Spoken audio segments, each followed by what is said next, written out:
大家好，我面前有一台华为 P80 Pro。在本视频中，我将向大家展示如何使用微距相机。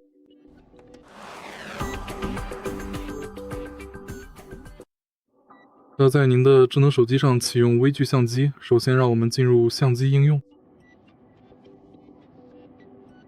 接着点击一下更多这个选项，进入超级微距模式。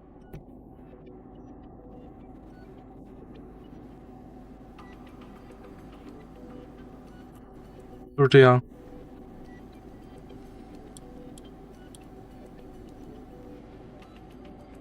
在普通相机模式下，你也可以使用微距功能，但无法使用超级微距。